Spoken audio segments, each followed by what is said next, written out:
We got an awesome question here from David. He says, I want to know Crocker's thoughts on cornerback Riley Moss. I probably get more questions, DMs, and on this guy. He just seems to be a Niners type fit, and where he's projected to go in a lot of the drafts, it kind of matches up as well. What are your thoughts on Riley Moss? Oh man, really nice guy, and clearly he's gonna be a safety because there's no white corners in the Ah, NFL. Nah, he's nice, man. I watched him at the Senior Bowl. I was down there, and I'm like, okay, like let's see it. And there are people that will try to automatically say, oh, he's gonna be a safety. Like, no, he looks like a corner. He looks like a corner. He ran like a corner. He has good feet. He has good patience. He brings a certain physicality. He's not a thumper, but he's definitely a more than willing tackler. I think he plays multiple coverages well. There was a corner a few years ago now, Josh Jackson. A lot of people like Josh Jackson at mm, Iowa. He had a bunch of interceptions. I didn't care for him as much because I feel like zone, I can teach that. And he did have terrific zone eyes, but the NFL, you got to be able to play man. And I just thought his feet were clunky. Change of direction wasn't great, but I thought he was terrific. And I'm talking about Riley, terrific in those aspects. So patient at the line of scrimmage, good feet, not the biggest of guys. I don't think you have to be overly big to play the cornerback position. I think he ran well enough to legit be an outside guy. I remember listening to Kyle Shanahan talk about what it takes to be an outside receiver. And his thing was you just got to be able to win vertically. And when you watch cornerbacks, that's my thing too. I don't care as much about the height, even the speed. If you show on tape that you can run vertically with guys, and I think Riley can do just that. Had a tough going a little bit, had a nice little battle with Marvin Harrison Jr. at Ohio State, but he can battle. He competed. He has good feet. He can get in and out of his breaks quick. So he's definitely a guy I like. yeah, I mean, he was anytime you're a state championship in the 110 hurdles, I feel like that's like huge for me. I'm a big track times guy and jumper guy, and this guy he ran a 14:02.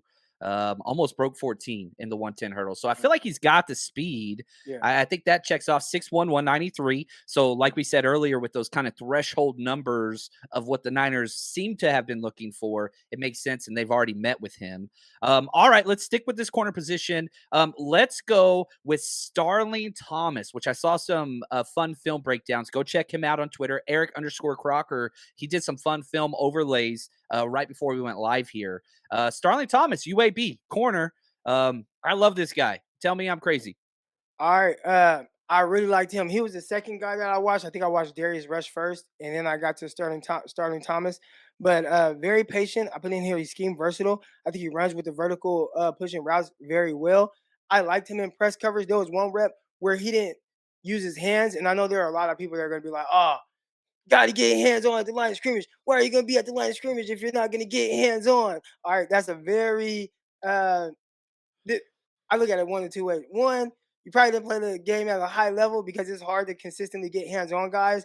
And two, maybe you just didn't play the position at all. So you don't know how difficult that is to do consistently. But I there was a rep where he didn't get hands on, but he still got in terrific position.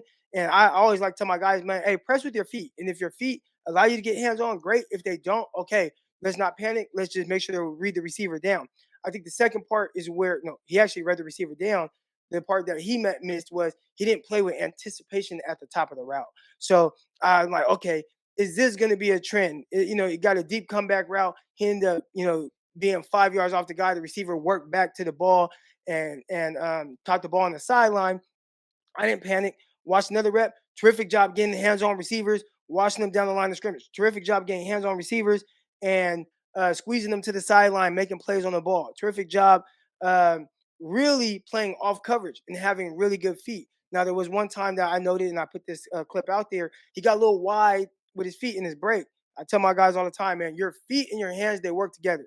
All right. So if my arms get wide and out of my break, guess what else is going to get wide? My feet. And then, as you saw on that specific play, his feet ended up kind of breaking in place. So now we got a bunch of wasted steps. We don't want the wasted steps. We want to get in of our breaks so we can get from point A to point B as fast as possible. All right. So, just cleaning little things up like that. I didn't see it to be too much of an issue. Watch another play from him off coverage, play with great anticipation, sat on the route, and he kind of looked at the receiver's body and realized, okay, he's throttling down, he's coming up. Okay, let me sit here, throttle down as well. He squeezed it out, did a really good job. They had to throw elsewhere. So he was definitely a guy that I liked. Maybe maybe the most out of the guys that I watched today. Hmm. And I think with him, it's interesting because I think fifth, sixth round is probably where he go. I don't think he's a third round type guy. He's got injury history, two ACLs, so like that's an issue. I think he's a perfect fit. As he once in high school and then once in 2019. Do you take those types of guys out? I mean, he's got 3 years of tape after his ACL, so like I don't know if you just check that off. I don't mind later, but I mean, he's a beast. Super Yeah. speed, all that kind of stuff. I think he's a fit. Niners have met with him, I believe, and so I think that's important. The 49ers Rush Podcast.